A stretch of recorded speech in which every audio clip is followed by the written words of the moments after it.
Hi everyone, I'm Haleigh and this is How to Bake a Cake Baker's Style. Please note that the following information comes from outside sources. So like I said, I'm Haleigh. This is Independent Study Mentorship Spring 2016. My teacher is Mrs. Click. My mentor is the lovely Kaylee Trahon. She is the owner/baker of Crave Creations Bakery. And my project topic is on how to bake a cake, as I mentioned previously. And then this is a picture, or a selfie rather, of me and my mentor. So this is the photo and settings of the mentorship site. This is where I conduct my mentorship study this semester. It is located in Old Lake City, and she's working from her mom's house currently, just because the kitchen allows for a lot of room. But she is going to open up her business this summer in June or July, so you guys should definitely check it out. But that is a picture of the mentorship site. So many of you may wonder, what is ISM, or what does it stand for? ISM stands for Independent Study Mentorship, and it is a class that juniors and seniors can take to further their knowledge in a certain career field they may be interested in pursuing, or if they want to learn a little bit more about a career field or just what they do. This class is a great thing to take. Some of the requirements are: you must complete an in-depth mentorship study, you have to visit your mentor 2 to 3 hours a week and conduct what you did in your journal entries and activity log. And this just kind of shows your teacher what you've learned for the week, and also you kind of remember what you've learned because you always get them back. And you also have to complete a ISM online portfolio, and this is a weekly, and it just showcases all the assignments we've done. So we did an interview assignment, and we also did a brochure assignment where we had to conduct a survey based on what our product was over. You also have to complete a midterm presentation and a final presentation along with a tangible product, which is what my cake is, but I'll get into that later. And you have to present it to a panel of graders at the end of the semester, which is what this is. And the ISM weekly portfolio is sitting right here, so if any of you want to take a look at it, you're more than welcome to after I'm done presenting. So the explanation of my project topic: I've done ISM for 4 semesters, and the first semester I actually did it with a judge, and then the second semester I did it with a lawyer, and the third I did it with the owner of Bay Area Houston Magazine, and I actually still have a job working for him right now and just writing some columns. But this semester I wanted to have fun, and I've always been very creative. And so Kaylee actually babysitted me when I was younger, and now she's opening her own business. So I just thought it would be really fun to be mentored by her, and she's taught me a lot so far. But I have learned to be a better baker and just how to bake cakes. So some key points I'll be covering. I'll be looking at the agenda for the mentorship, which is what me and my mentor kind of discussed that I would be doing throughout my semester with her. I'll also be showing you definitions and techniques of baking with pictures included. I'll be looking at steps to baking a cake along with photos of the process, and the explanation of my product with progress pictures along the way. And then I'll conclude with an appreciation of my teacher, mentor, parents, and my audience today. And then my works cited, of course.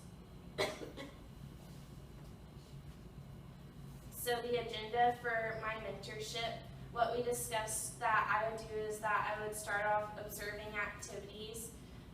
Every time I went in, she showed me different ways to bake cakes, whether it was making cookies, cake pops, cakes. I also learned how to look at the sales process and just how branding is very important, and marketing, especially for your business.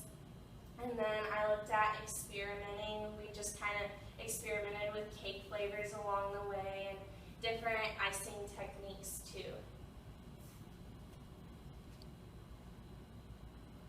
So definitions of baking: airbrushing. It is the act of using a small air pump to spray food onto cookies, cakes, and cupcakes.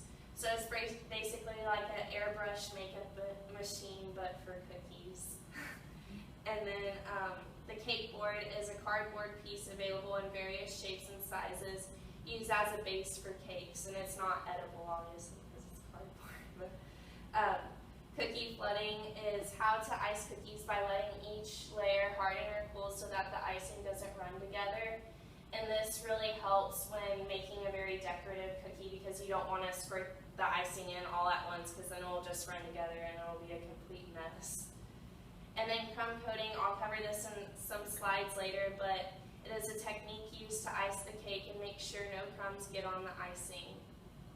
Filling is a process of layering the cake with frosting from bottom layer to top layer. And then fondant is a type of icing made of corn syrup, sugar, and gelatin. ISM malt is kind of similar to fondant, but it is a sugar substitute used often to create sugar structures and figures. And then piping is an ornamentation on food consisting of lines of icing or whipped cream. Definitions for baking continued. So to fold in means to gently combine a heavier mixture with a more delicate substance such as beaten egg whites or whipped cream without causing a loss of air. Glaze is to coat with a liquid thin icing or jelly before or after the food is cooked. Knead is to fold, push, and turn dough or other mixture to produce a smooth, elastic texture. And then confectioner's sugar is one of the most widely used baking ingredients, or it is also known as powdered sugar, which is a granulated sugar crushed into a fine powder and combined with cornstarch. And then dry ingredients are those recipe ingredients that are dry and might need to be blended before they are added to another kind of mixture in the recipe. Dry ingredients can include sugar, salt, baking, cocoa, spices, flour, and herbs. And then leavening refers to the production of gas in a dough batter used on an agent like baking powder, yeast, baking soda, or even eggs. And then I have a picture here of what kneading actually looks like. So for research number 1, we had to conduct 5 research articles, but I found in this particular research that refrigerators and freezers can be a determining factor in how fresh your cake stays. Some bakeries will have delivery vans or trucks with freezers or refrigerators built inside of them to keep the cake cold and moist as long as possible. I also learned that when making shapes by using icing or fondant, it's best to let them dry in a cool, well air-conditioned setting other than the refrigerator. And for research number 2, I kind of did a little background information on the history of cakes and how they evolved to be what they are now. So I thought it was interesting that cakes have been around since the 13th century. And during this time, cakes were made with dried fruits and berries as well as honey and nuts. And cakes that we are used to eating and baking didn't become prevalent until the 17th century. And this was due to the evolution of higher technologies such as ovens, pans, that kind of thing, along with cake molds. And I also think this is neat. Betty Crocker cake mix first came out around the late 1920s or early 1930s. And other companies such as Continental Mills, the Hills Brothers Company, and Pillsbury all started producing their own cake mix before World War II. So it hasn't been around that long, I didn't know that. And then for research 3, I found that cake has become increasingly popular during the 19th century due to colonialism and internationalization of Western culture. So those countries like France, the UK, along with America, we've all evolved our cakes a lot. And layered cakes in America are called cakes, but that's how they pronounced it on the website. And then Spanish culture cakes are referred to as pastels. Cakes during the medieval days weren't always sweet. Some consisted of sausage, herbs, or cheese. And the first sweet cake made in the U.S. is the American Moravian sugar cake, and this is a sweetened yeast/bread with a mixture of brown sugar, cinnamon, and butter. For research 4, this is again tips for baking a good cake. They say to never use cold eggs, just like cold butter. It doesn't work. That's why they tell you to have warm temperature butter. Same for most ingredients if that's what it states in the recipe. And if you don't have time to let your butter sit out, a good tip is to always pop it in the microwave for a few seconds and then it will be the right consistency for you to bake. And always make sure to rotate the pans during baking. This allows for full coverage of the cake, but you always want to wait until 2/3 of the cake has been baked. And cooling cakes upside down rather than right side up is a tip that many bakers use. If the cake is uneven on the top, you can always slice the top off with a knife to ensure smoothness and consistency of the cake. And for my last research article, I found that professional bakers normally categorize their cakes by what type of ingredients are in them along with the texture of the final product, which is like the icing and different icing techniques. Butter oil cakes often need some kind of fat, such as butter or oil. Baking powder is used on these cakes to allow them to rise and have more consistency. And genoise cakes don't have as much flavor as some other cakes. These are often used for layering cakes. And genoise is made with whole eggs instead of just egg whites, which makes the consistency thicker and more delectable.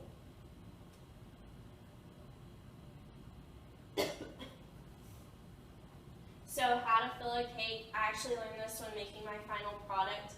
But for step 1, you want to place your first cake layer on the cake board, and you want to place a thin layer of buttercream on the first layer and just kind of smooth it out all the way. And step 2, you set the first layer of cake on the cake board, and then you pipe a thick line of icing around the outside of the cake. After this, you want to fill in the center of the cake with buttercream icing. And then you just kind of repeat that step until you're finished with the whole product, depending on how many layers it is. And tips for filling a cake: it helps to refrigerate your cake before you fill it because otherwise it will get a lot of crumbs, and also it helps to hold moisture as well. And always avoid using fresh fruits or berries unless you plan to keep the cake and filling refrigerated the whole time. Never overfill the cake because gravity can take over and sometimes the cake can just fall apart. And some professionals suggest using jams and jellies to mix inside the buttercream icing. And for crumb coating, I did this Monday as well, but it was definitely the hardest part. So once you have filled the cake, you use a spatula or a smooth surface edge, and this is a picture of kind of what it looks like, to smooth the icing onto the gaps and sides of the cake. When you're spreading the icing, it is helpful to have another bowl, so if the crumbs get on your spatula, you can just swipe them off, because you don't really, the goal is not to have a lot of crumbs in your icing because you're smoothing the sides of it. And you always want to start with more icing than you actually need, just because you don't want to keep having to go back in, and you could run out very easily when you do that. And bench scrapers are great for smoothing out the icing. And then this is a picture of crumb coating the cake. So, how to pipe a rosette. The rosette has the tight, swirling look of a rose, but it is achieved in one continuous rotation rather than with wrapped layers of petals.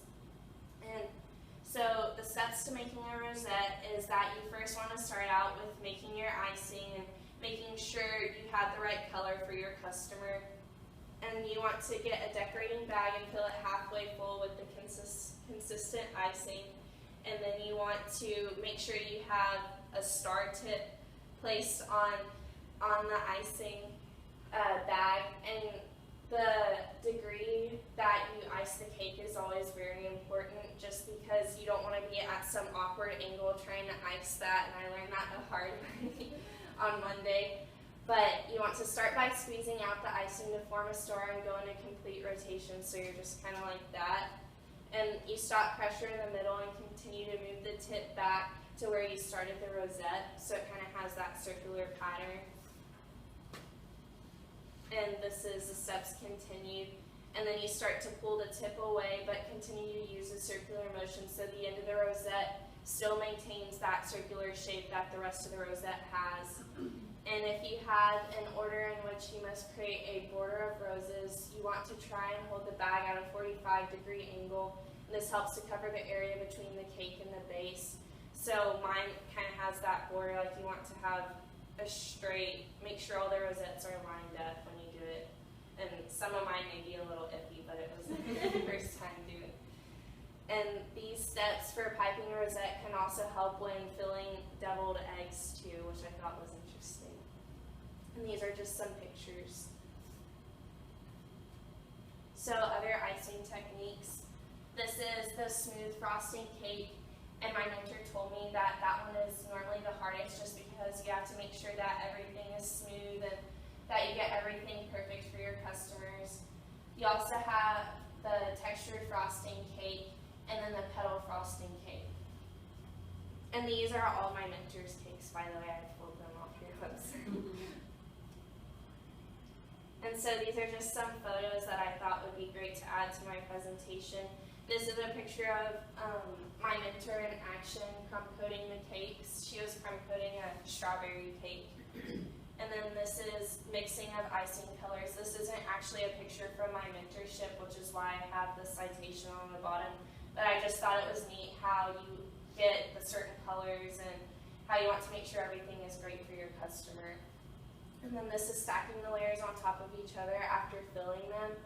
And it really helps whenever you kind of mark a line so you know where to place each layer so they all add up and they're all pretty much equal in size and shape.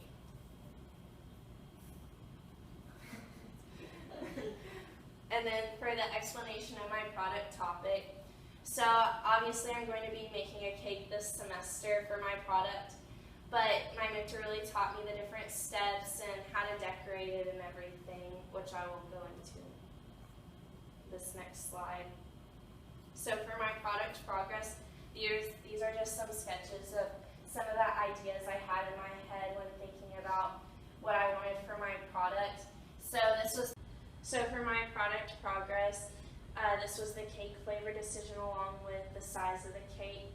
And I had to choose from a list of long, yummy flavors, but the ones I was considering were cookies and cream, chocolate, strawberry, and white almond. And I chose between cookies and cream and chocolate, and obviously I chose cookies and cream. And for the cake sizes, I chose a 6-inch cake just because I thought since there weren't that many of us, there's only 5 of us here, that we didn't need a super big cake. So for my final decision, I chose a pastel pink rosette design because my target audience was the people who are evaluating me, and since you guys are all women, I figured the pink would be cute for you guys. And then it is a cookies and cream cake flavor, and then the filling is buttercream. And obviously I chose the 6-inch cake, like I mentioned. And for my product, this was some progress pictures. This was making the buttercream. That's before we added kind of the pastel pink color. And food coloring goes a long way. That's what Kayla taught me. And filling the cake right here, and then crumb coating, and piping the rosettes, and then this was the finished product. And this is also the finished product right there, and we can eat it after. So it's good. Does anyone have any questions, comments, or concerns?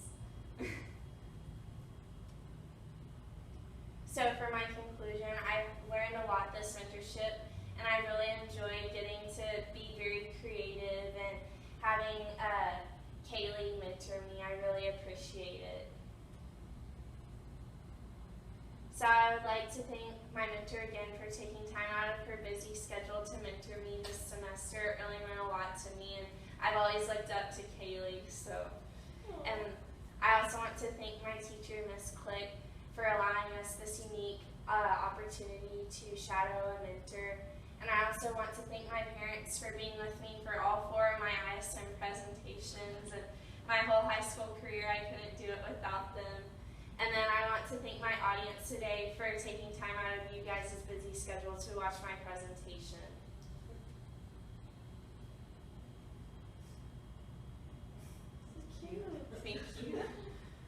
This is my works cited.